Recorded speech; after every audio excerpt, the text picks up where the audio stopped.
Hello, my name is Alfred Hornung. I'm a research professor at the Obama Institute for Transnational American Studies. I have been around for quite some time, and my interest has always been to connect American studies in Mainz in Germany to the United States and the rest of the world. So I've early on started to engage in the internationalization of American studies, and we were lucky to continue that in the United States and launch Transnational American Studies in 2004 with Shelley Fisher-Fishkin from Stanford University, the president of the ASA.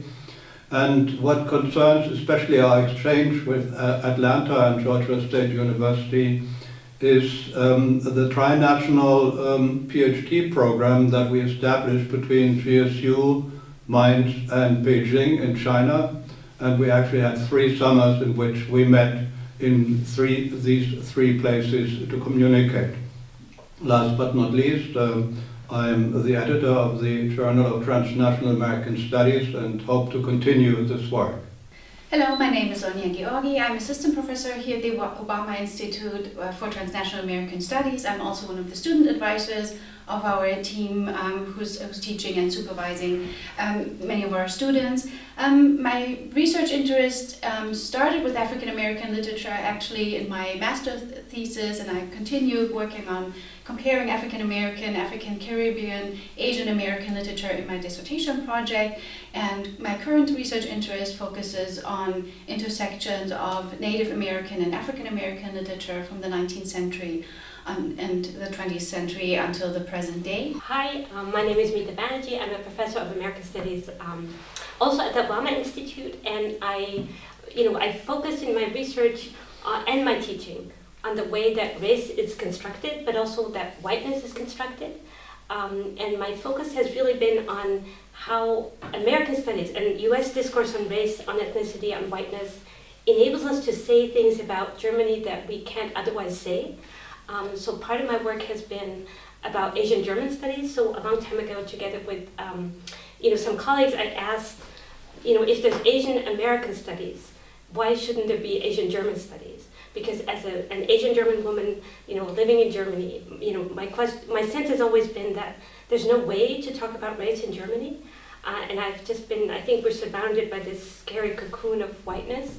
And I think American Studies enables us to say things that we could otherwise not say in Germany about race and about whiteness. Hi guys, my name is John Jones, and who am I? It's a little bit of a complicated question, I guess. I would say I'm a veteran. I used to be a firefighter and a first responder in the Air Force for 6 years. I'm concluding my bachelor in communication with a minor in international relations, at which point I will be in the fall attending JGU in Mainz to pursue my master's degree in American Studies. I am Thais Latimer. I'm currently studying here at Johannes Gutenberg University. I am writing my thesis in human geography, and I'm combining it with American studies at the moment. So it's a very, very interesting time for me right now. Hi guys, I'm Sam Eastman, and I'm also a student here at JGU, and I'm enrolled in the master's program at the Obama Institute, currently writing on my master's thesis.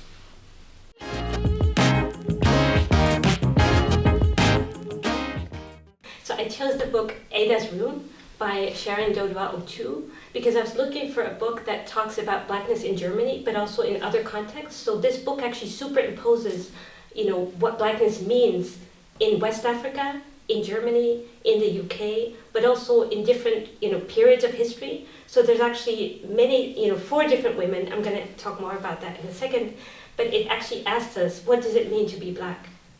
The book I chose depicts the future scenario, and because I'm always interested in the future, and I'm also interested in how maybe then American literature offers visions of a future that we can adapt to and elaborate maybe also in Germany and from a German or European perspective. And so the book that I chose is well known to American readers. It's the book Parable of the Sower by Octavia Butler, but I chose it to suggest here the new German translation, Parabel des Seemanns, which just came out last year, and I'll talk more about why that might be interesting for us to read in Germany today. I actually did not choose one single book, but I chose a number of books because I'm interested in life writing, and life writing, which for me always means that you write and you also live. So in that sense, the author I chose, perfectly represents this idea of living, writing, and working. And also the idea of transnational American studies, especially with respect to the creation of Afro-Germans and getting them a forum in which they can actually start out writing themselves about their lives and creating an alliance between African people all over the world. Okay, so why Octavia Butler's Parable of the Sower as greatest of all times in Germany? So the question, California 2024 in Germany 2024 or 2023, is that last year it saw the publication of the German translation of Parable of the Sower, and now making the text about future effects of climate change and political division also accessible and available to a larger German reading audience. The translation by Die Blinde Falk was supported by the Art Foundation, Kunststiftung North Rhine-Westphalia, and so also giving this maybe a new form or platform for advertising the novel as well. And so why then is it a must-read for readers in Germany today? Does it not seem kind of far away, set in the future, also geographically very far away, set in California, socially, culturally far away from our the reality today? But I thought in my many readings of the novel and in the very recent rereading of the German translation, I noticed also that the novel's themes of a society returning in times of crisis to what that society may think are kind of past and practice forms of human oppression is not as speculative as it may seem. And actually, so this idea of going back to whatever supposedly good old days might have existed were actually not good old times for everybody, right? Be it in the US, be it in Germany. And so this is what, in a way, makes this kind of a greatest novel of all times for readers today in Germany. So this is my wish in choosing this novel as a GOAT, is that then, thanks to the translation, many readers in Germany can relate to the disparate characters of the novel and who have all recognized that the community strategy for future survival is actually cultural diversity. And so I thought that could also be a very good message for our societies today in Germany and in Europe. And can I add that actually Otoo worked on the German translation of Kindred by Octavia Butler, so there's a dialogue, I think, between our two writers. So I think Ada's Room by Sharon Dodua Otoo should be considered the greatest of all times, because actually, how can it be considered the greatest of all times? Because it was published only a couple of years ago, but I think it will be the greatest of all times because it's set in 3 different spaces, at least 3. It's set in Ghana, in West Africa. It's set in Germany, but also in 19th century Britain. And I'll talk more about that in a second. And Otoo has said that she has a British passport, but she now lives in Germany. And she was asked why. And she said in Britain, everybody says, you have a British passport, so you're British, and that's beyond dispute. But she says it's not that case. It's not the case anyways, right? So in Germany, she says, nobody actually pretends that as a black person, you will be considered German. And at least she knows where she's at. And to me, that's both scary, real, and there's a vision for the future there, because she says she sets out with her writing to change what it means to be German. And she was actually, in 2016, she was awarded one of the highest prizes, most prestigious prizes of German literature, the Ingeborg Bachmann Prize, for a short story she wrote. And I think this is, hope. There's hope in there to see that maybe Germany is changing after all. I mentioned that I don't have just one single book because of the concept of life writing, which is life and work, life and reality. And in that sense, I chose the example of the African American poet, writer, Audre Lorde, who calls herself a black, lesbian, feminist, mother, lover, poet, which already speaks for the kind of message that I want to send out, namely that she sort of precludes what is happening now in our discussion in life, the diverse forms of diversity that are very significant. And this is what she does in her autobiographies, The Cancer Journal, Zami, a new reading, a new spelling of my name, her poetry. And then the important thing is that she never writes about her life and the problems in her life without also leading on to other people, creating an alliance to other people who have cancer, breast cancer like her, and are operated on. And then when she lived and went for a guest professorship to the John F. Kennedy Institute in Berlin in 1984, she motivated Black German women who were in her class to write about their histories, their lives. Afro-German in a book, Farbe Bekennen. And this was all then turned into a documentary, Audre Lorde, The Berlin Years, which are quite significantly showing to what extent an author can provide a forum for international kind of associations and the raising of consciousness about what it means to be Black.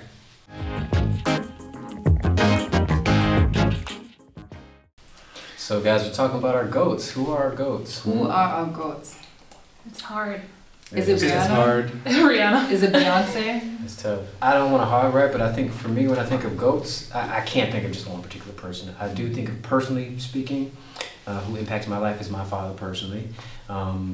Just simply because he took the role of showing me what a positive Black male figure is in terms of being responsible, accountable, keeping our family safe and secure, and just teaching me all different types of things while he was here. You know, may he rest in peace. He was a great teacher for me. So that's my primary goat. To me, I've grown up in Germany not really seeing Black people, especially on TV, and seeing them in pop culture. So that's why I always also looked up to my dad, obviously, knowing that he came to Germany fleeing war and then finding refuge here and now building a family here and giving me the opportunity to live in a country where I can enjoy everything that I want to enjoy that he couldn't enjoy as a kid. For me, it's kind of hard. I was thinking of who would my goal would be, and my brain went like celebrities or well-known people. But then I heard what John said, and I remembered to me, it's basically, I call him Uncle Chip. It's a good friend of my dad who they served together in the U.S. Air Force, and he's always such an upbeat person. He was always there when there were family events, whatever, and he was just such a great guy. And to me, he was always positive, no matter what happened. And so I'm not that much in contact, unfortunately, anymore. But he's just, to me, he is one of the goats.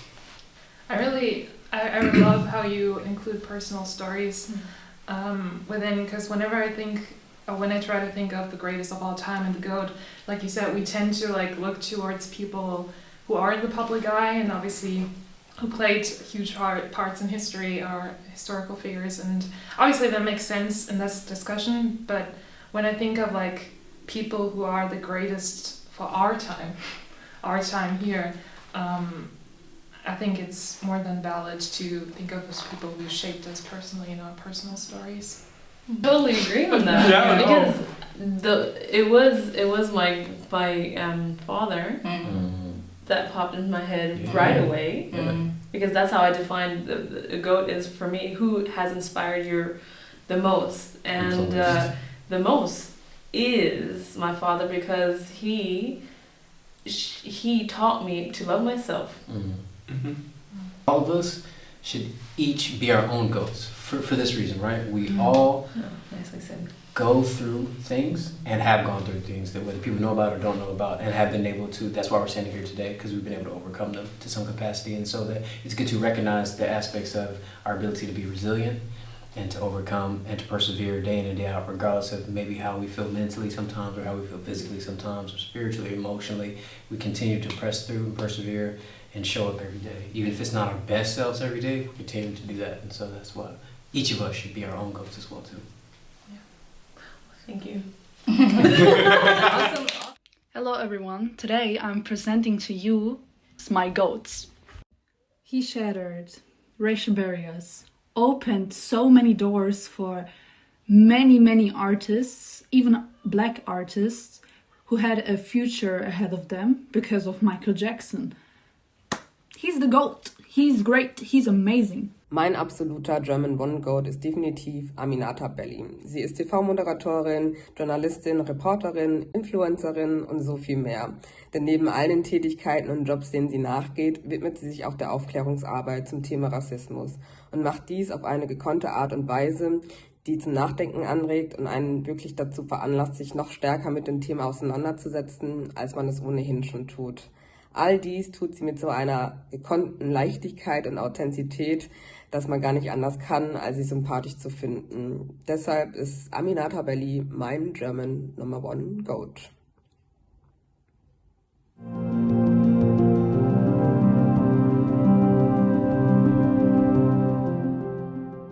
So this book, Ada's Room, is actually about a protagonist that is actually 4 different women in different spaces and time. So in the first section, she's a West African woman, at the time when the Portuguese arrived, the Portuguese colonizers.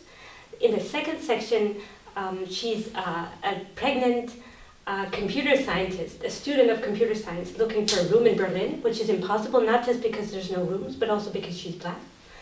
In the third section, she's actually a woman who's forced to work in a brothel in a Nazi concentration camp. And in the fourth section, she's Ada Lovelace in 19th century Britain, who invents a computer program at a time when there are no computers. And what the text does, it actually blurs these spaces, so we don't know which Ada actually is which, who's speaking. And the point that the novel makes is really that there is no difference, that the same question, the same kinds of injustice are being repeated over and over again. So this is the excerpt. The woman standing before Elle looked even older than Auntie Clara. She must have been in her late 70s.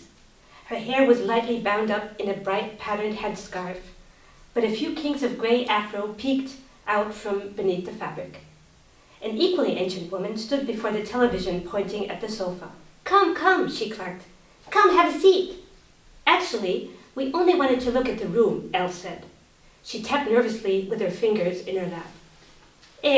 The woman beside her answered. "Just in and back out?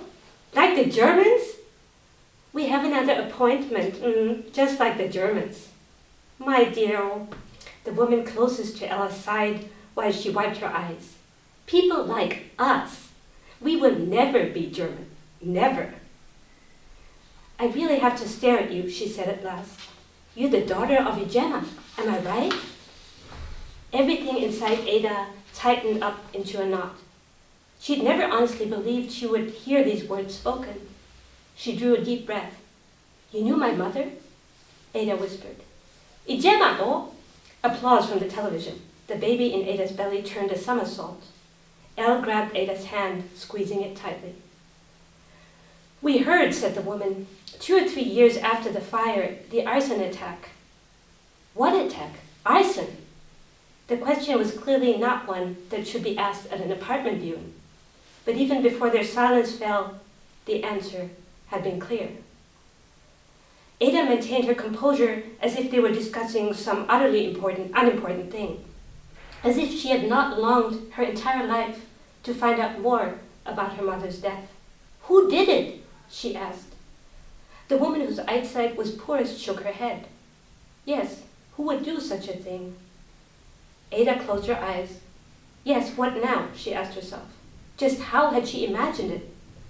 The words house fire had not had the same effect as arson attack. Gemma had died in a fire that had purposely been set. They never found them. Ada opened her eyes. What? The woman seated across from her was leaning forward. The people who started this fire, and Ada searched for the right words. Shreds of thought. What had they been talking about before? The woman's voice grew as soft and deep as her yellowed eyes. My daughter, listen to me. We have to let go of this pain, my daughter. Gine kao kuru, said the woman whose hearing was poorest. Elle answered, handing Ada a tissue. She says she can't do it. The woman removed her hand from her ear. Do you know what you are? She asked Ada. What am I? You are a Dan. You are your mother's daughter. You can do it. So Parable of the Sower is about Lauren, the protagonist, who has the special ability or disability of hyperempathy, meaning she can feel the pain that other people feel, like physically.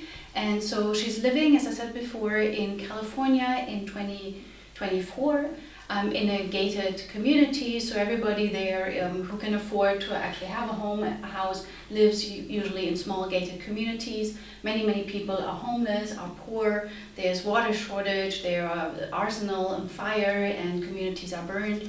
And so she is the daughter of the local Baptist minister of the community, and early on she begins to kind of question her father's and her parents' generation's idea of, oh, if everything gets back to normal, if we elect the right president, then everything will be okay again. And so one day her community is burned down and she has to leave, and she finds a few other young people from her community who also left, and then they are on Highway 101. They're trying to get north, and here the novel is reminiscent of the African American slave narrative, because they're now seeking the north and a possible future.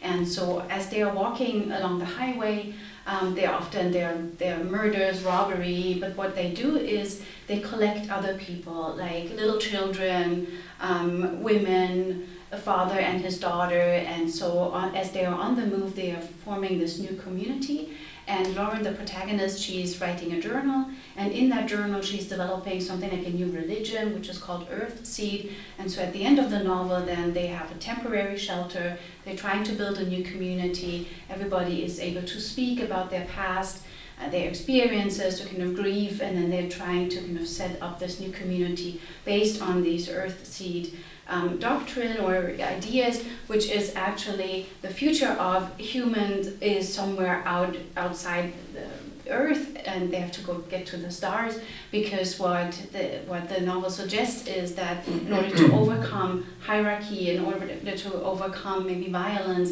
is that humans have to really kind of adapt and change, and literally change. And so the passage that I brought, there are two short passages that I want to read. One is at the beginning, when Lauren is still a child speaking with her stepmother. The novel says this would actually be, the dialogue would be in Spanish, but it's written in English. And so they're looking up at the sky, and the stepmother says, oh, Los Angeles used to be such a blaze of light, you couldn't even see the stars. So I see the sudden light streak of a meteor flashing westward across the sky. I stare after it, hoping to see another. Then my stepmother calls me and I go back to her. There are city lights now, I say to her. They don't hide the stars. She shakes her head. There aren't anywhere near as many as there were. Kids today have no idea what a blaze of light cities used to be, and not that long ago. I'd rather have the stars, I say. The stars are free, she shrugs. I'd rather have the city lights back myself, the sooner the better. But we can afford the stars. So here this idea of there is poverty, electricity is mostly out, and this conflict between going back, can we go back as a society to the good old days in a way, or do we have to actually look at the stars? And so the second text passage, which I thought kind of mirrors this, is later on when they are, after the community burned down, they've been on the highway for quite a while, and Lauren is then talking with one of her fellow travelers about the idea of Earthseed that she is developing. And so she says then, the destiny of Earthseed is to take root among the stars, I said. That's the ultimate Earthseed aim, and the ultimate human change short of death. It's a destiny we'd better pursue if we hope to be anything other than smooth-skinned dinosaurs.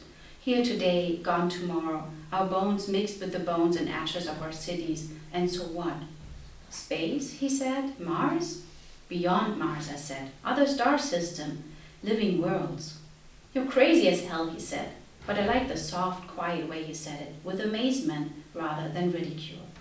Audre Lorde is a fantastic poet and writer of narratives that are concerned with her own life. as I mentioned before, she's very much interested in not only communicating her own life, but always connecting it to other people in order to enlighten them on certain issues. Then her stay in Berlin in 1984, where I happened also to hear her read her poetry at the annual convention of the German Association for American Studies, which for the first time, after a long battle, decided to have a conference on the question of women in the United States. We were not allowed to call it women's studies because most people objected to that. But she gave a very powerful reading of her poetry, and which inspired so many people. Especially Afro-German women who attended her courses, and she first of all gave them a form of identity. The name Afro-German comes from her, and then inspired them to also write about their own lives, which they shortly afterwards did in this book, Farbe bekennen. And this book also contains comment by Audre Lorde. And I'm reading to you a section from her foreword to the English edition of this book, Farbe bekennen, Afrodeutsche Frauen auf den Spuren ihrer Geschichte, in English called Showing Our Colors. In the spring of 1984, I spent 3 months at the Free University in Berlin teaching a course in Black American women poets and a poetry workshop in English for German students. One of my goals on this trip was to meet Black German women who had been told there were quite a few in Berlin. Who are they, these German women of the diaspora? Beyond the details of our particular oppressions, although certainly not outside the reference of those details, where do our paths intersect as women of color, and where do our paths diverge? Most important, what can we learn from our connected differences that will be useful to us both, Afro-German and Afro-American? Afro-German? The women say they never heard that term used before. I asked one of my black students how she thought about herself growing up. The nicest thing they ever called us was war baby, she said. But the existence of most black Germans had nothing to do with the Second World War, and in fact predates it by many decades. I have black German women in my class who trace their Afro-German heritage back to the 1890s. I see these women as a growing force for international change in concert with other Afro-Europeans, Afro-Asians, Afro-Americans. We are the hyphenated people of the diaspora, whose self-defined identities are no longer shameful secrets in the countries of our origin, but rather declarations of strength and solidarity. We are an increasingly united front from which the world has not yet heard. Farbe bekennen tellingly presents the particular effects of racism in the lives of 13 contemporary black German women. And with the research of my opids, it also provides us with the little-known history of white racism in Germany and its influence upon black German men and women from the first African arrival to the present. And I think, I think I'm really excited that you're reading this, because I didn't know what you were going to read. Because my opus later renamed herself, or took on, I think her father's name, my Ayim. And I think her poetry is the foundation of, Black German literature then. Yeah. And it started in that workshop. And Otoo, in her writing, says that actually all goes back to my Ayim, right? Who then, committed suicide. And otherwise, I think, would be with us today. Well, this is perfect. I mean, all of these books are great, all the greatest of all time, yeah. Right. They interconnect.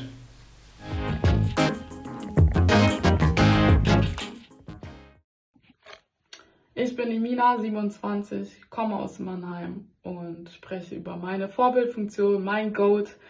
Und das ist meine Mutter, meine alleinerziehende Mutter. Ich bin natürlich heute sehr dankbar für, was sie alles getan und geleistet hat für uns, und fand es schon immer sehr inspirierend, wie diszipliniert sie war und zielstrebig einfach Dinge auch mit so einem Willen durchzusetzen und ihre Ziele auch zu erreichen. Und gerade auch die Hingabe zur Entschlossenheit war in unserer Kindheit bis heute ist noch sehr prägend und hilft natürlich auch jetzt im Erwachsenenalter, meine Dinge und meine Ziele zu erreichen.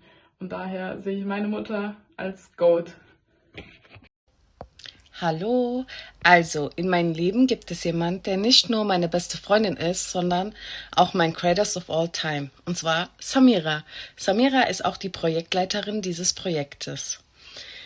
Mit ihrer Unterstützung, Liebe und Ehrlichkeit ist sie nicht nur meine Vertraute, sondern auch meine größte Inspiration. Ihre Anwesenheit macht jeden Moment unvergesslich und ich schätze mich glücklich, sie an meiner Seite zu haben. Sie ist nicht nur meine beste Freundin, sie ist mein GOAT. Meine unersetzbare, wertvollste Begleiterin, immer im Lebensabenteuer.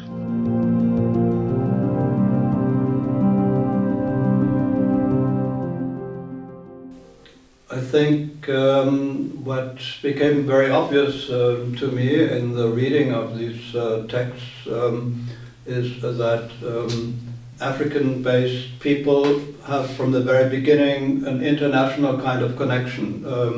They are not nationally fixed somewhere, but they're open and also want to communicate with other parts of the world, with other people. I mean, you can see this. You're in Africa, you have the German context, the American, same in Octavia Butler's book. And then, of course, the very interesting colonial situations that is being invoked if you talk about the Portuguese, or, when Audre Lorde mentions the Roman Empire, Julius Caesar, 55 before Jesus Christ. That already African people are here in the same way in which, we know that apparently black people were part of the Columbus trip to discover, conquer the New World. This transnational kind of idea or this global connection of Africans who are then in diasporas and displaced and dispersed in the world is very significant. But I think, I very much agree, but at the same time, the idea that, they're being dispersed is also, there's a sort of a painful root of the dispersal. So I think this is something that was interesting that in Parallel of the Sword too, it's about where do you actually live, right? Can you find an apartment? Do you live in a gated community? And same in Otoo, right? That you have to look for an apartment and nobody rents out a room. So I think this is really something we could sort of come back to, but also the German colonialism, and Otoo only sort of touches on that briefly, basically by saying we've talked so much about the British colonialism in Africa, but we haven't talked about German colonialism. Yeah. So this is something that I think is also very important and very sort of urgent actually. But I was wondering, what did this whole idea of housing that you mentioned, or where do you live, and what do you think?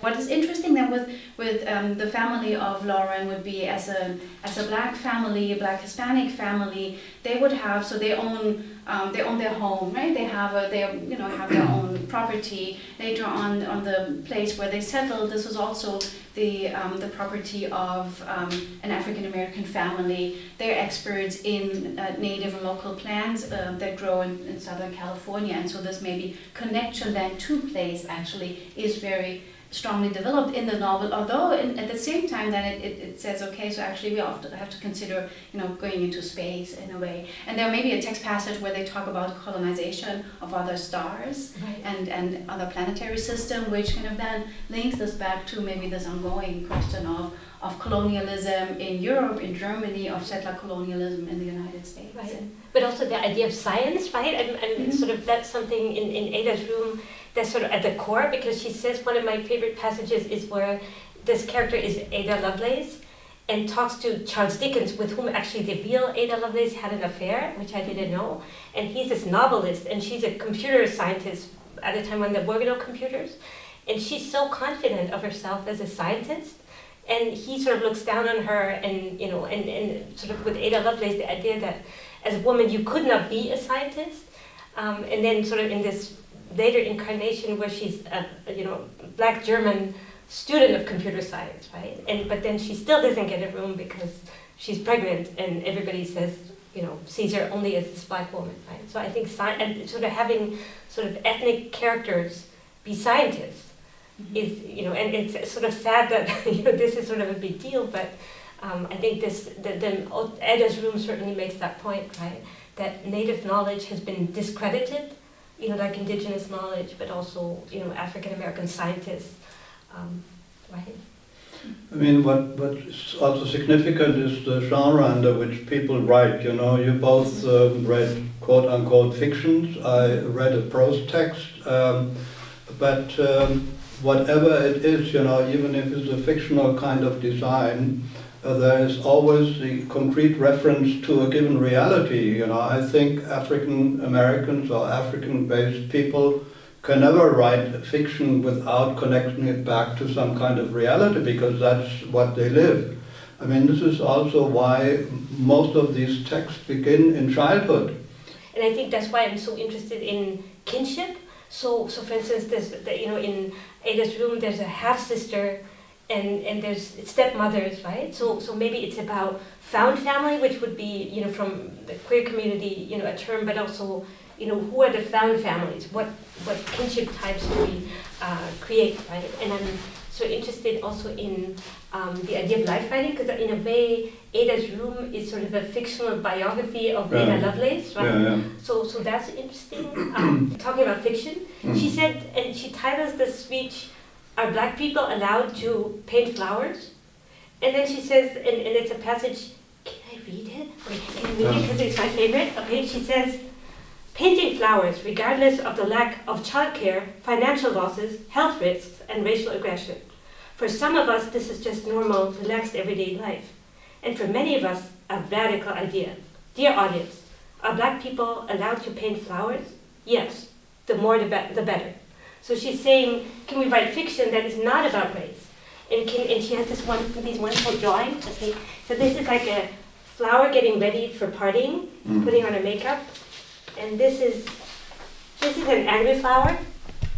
And so, what I loved about it is that she's actually asking us what we think of as Black literature. Does a Black writer have to address the issue of race, or not? Or can they just write about things that other people can write about, right?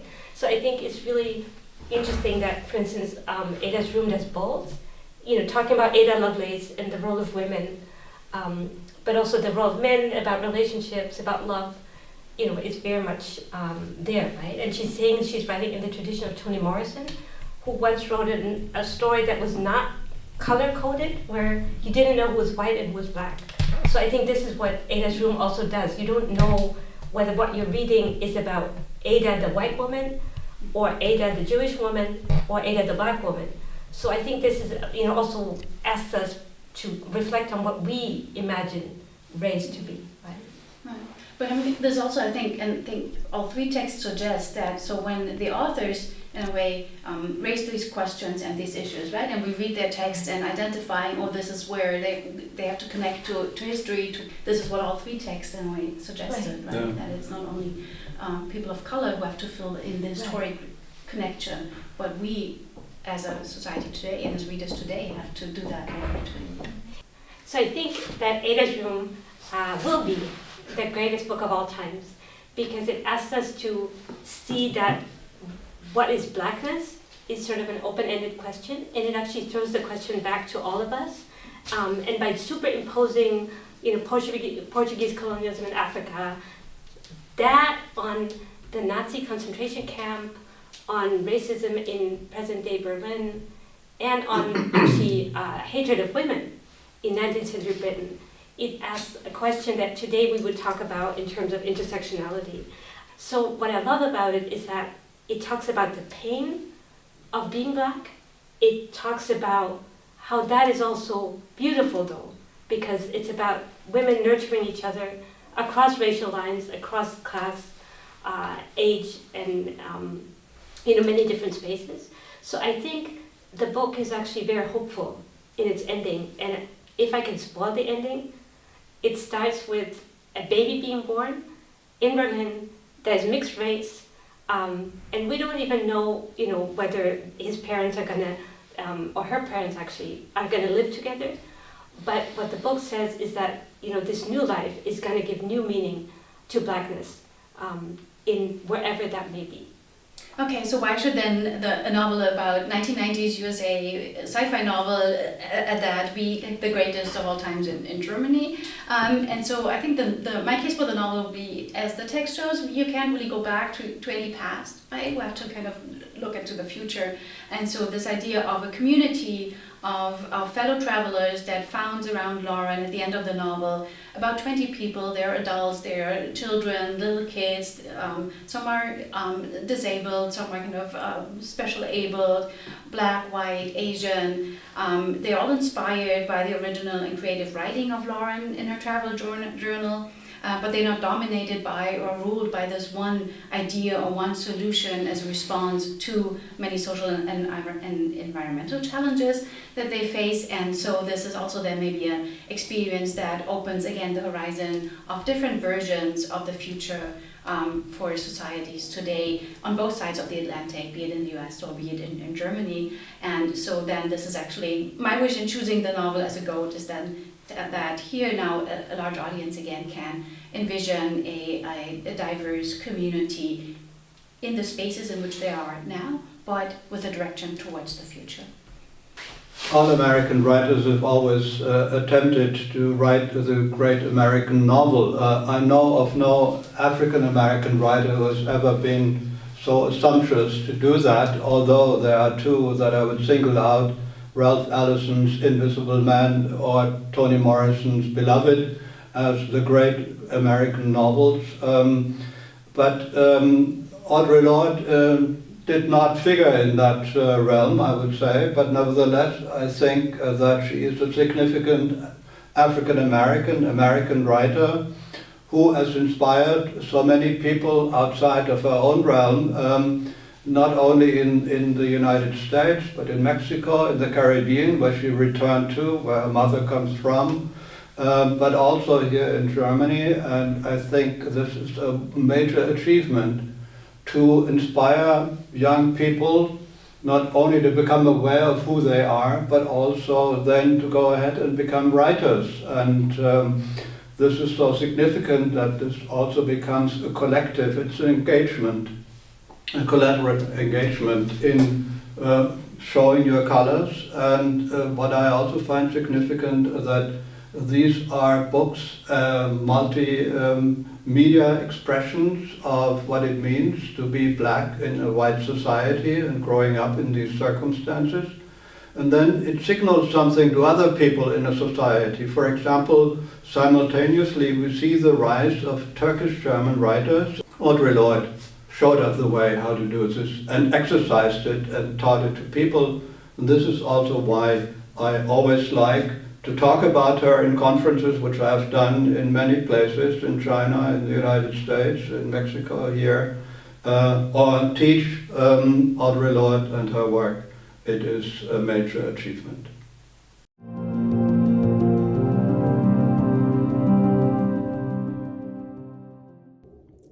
Give us this day our daily bread. You said that you would supply all of our needs according to your riches. I have but to ask, and I shall receive,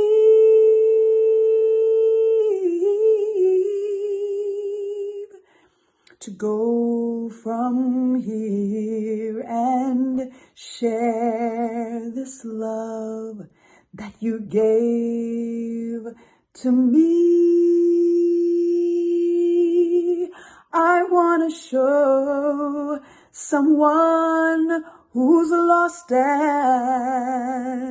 I want to help them find the way to truth and faith, so they can be free, like me, free like me.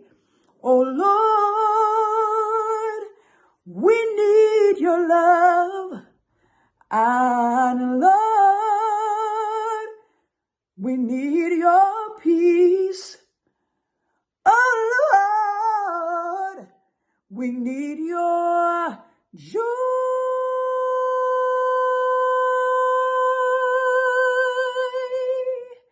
We need it this day.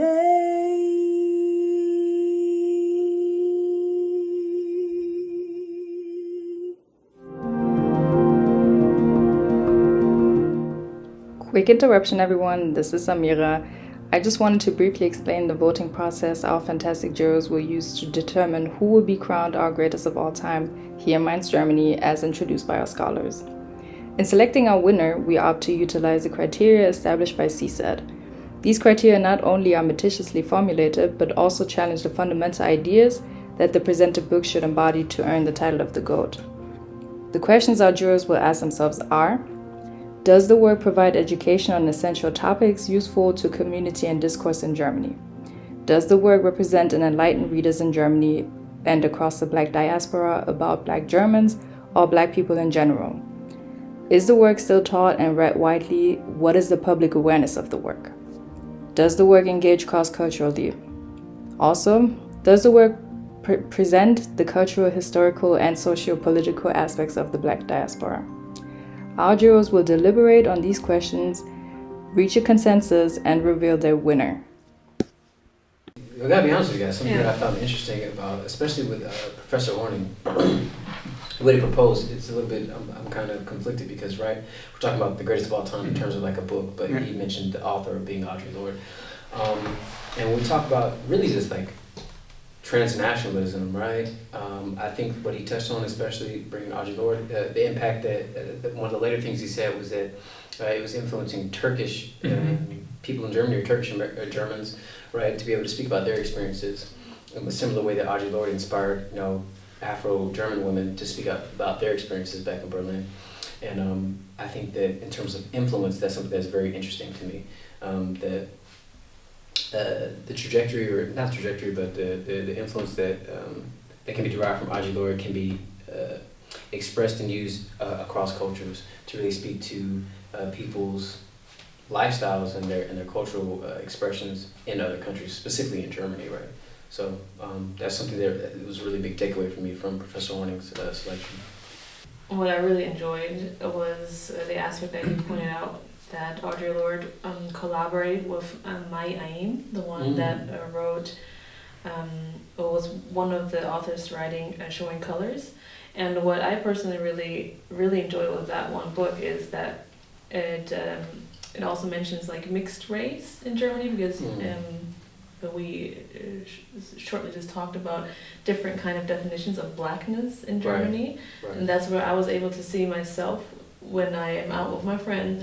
They'll say, well, you're black. And I'm like, well, yeah, technically I am being, from the outside, you see me as black. Like when I talk with, let's say, with white Germans, they'll see me as a black woman.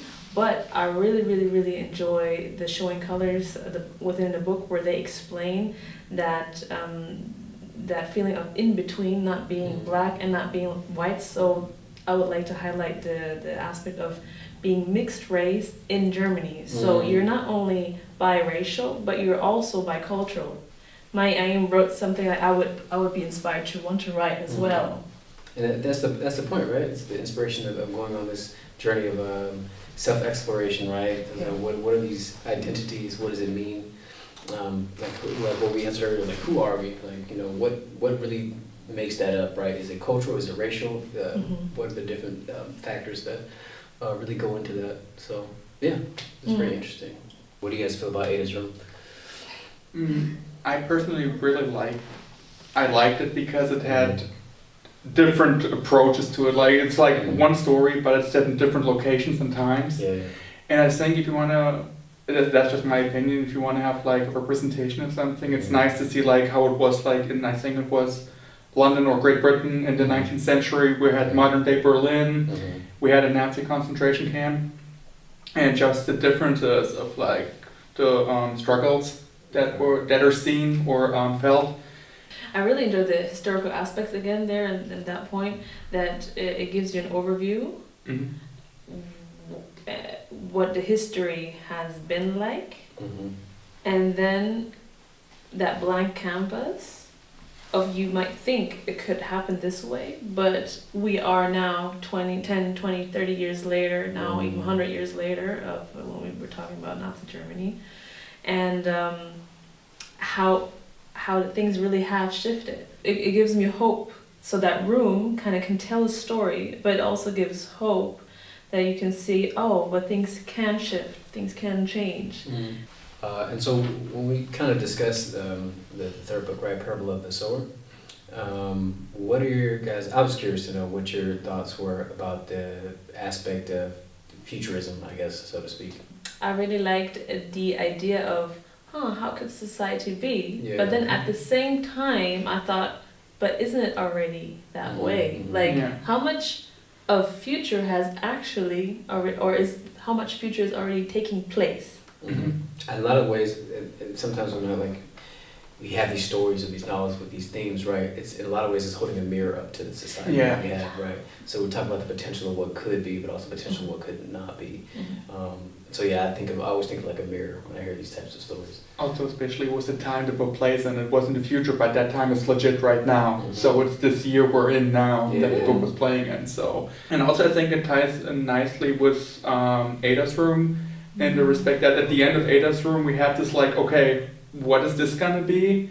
How is this story develop? How is this topic, this issue gonna develop? And now here you have like a full-fledged, basically, version of that. Right. Ada's room, right? In terms of book, right? I think that has very, very valuable insight that crosses over culture. But then when I look at what Professor Horning offered in terms of the author, not necessarily a book, but the author and Audre Lorde, I think her collective works speak to the nature of education and influencing, not just in America, not just in Germany, but across literary and cultural bounds. That's my opinion. I think, especially from my point of view, it's important to educate yourself in general, so all of them are educational. Like for myself, they're all educational. I can learn from all of them. Move on to the next category of criteria, right, which is standing the test of time. And then more specifically, right, when we talk about standing the test of time, is the work still being taught and read widely? And what is the public awareness of the work? And I have to be honest with you guys, in this particular context, as someone who's an American living in Germany, I can't really speak to the nature of the curriculum that's taught in schools, because that wasn't my experience. I didn't grow up here. So I would really defer to your guys in your opinion. Right. Black history is not mentioned. It depends on the teacher, and if then it's their personal interests that they will talk about. But you have slavery. So in the subject of English, you do discuss about slavery, but you don't talk about the Black diaspora or Black history here in Germany.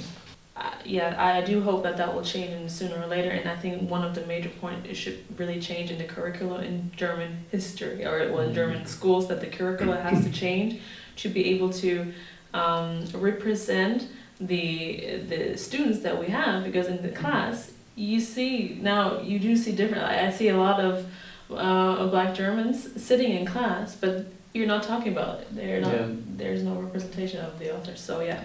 And that's why I also think it's important that the Read-a-Thon addresses this topic, that we make spread awareness on African American, especially, or also Afro-German authors, so that this topic is actually addressed. Yes. So I'm still with Ada's room. I think that for me that still is the goal. Is the majority vote going to be it then? At the end of the day, we have all this criteria, right? Yeah. And we've been able to dissect these books, these authors, the messages, the stories that they bring. I will speak for myself, right? If I'm selecting a goat, I would go with the book selection that was presented by Professor Banerjee, which was Ada's room. That would be my book selection for the goat. I would add a caveat though, and the caveat is that while that is the book selection I have, because it's the read-a-thon, right, it's books, I do believe that the suggestion by Professor Horning, which was Audre Lorde, is my overall favorite in terms of hitting every category that we discussed, because it's not just one particular book, it's the cultural, it's the socio-political, it's the impact that Audre Lorde has had, not only just within the Black community and the Black diaspora, but also across cultural lines. I think all three bring different aspects to the table, and it's really hard to decide because they're different facets. Yeah.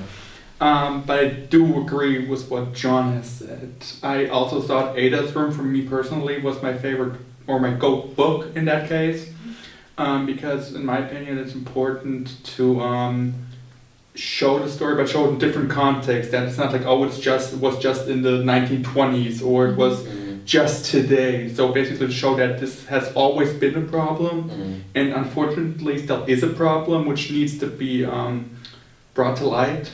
And then also, what I really liked about Dr. Georgi's selection is that the futuristic aspect of it, right? We're talking about futurism because in so many ways it allows us to really think critically. At the end of the day, we're reading these stories, and these stories are important, these stories are impactful.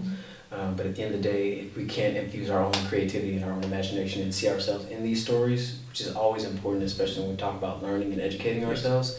I would love to take Dr. Georgi's book first for class. Yeah. And I would also take Ada's Room for class. So these would actually be my top two for education purposes in school.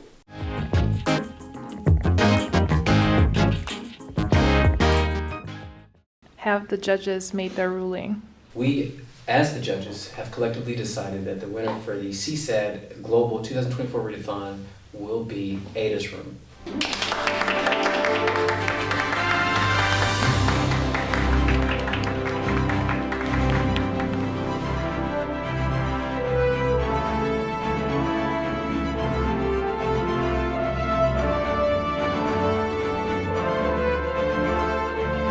Thank you so much for tuning in to our section of the Read-a-Thon 2024, the greatest of all time.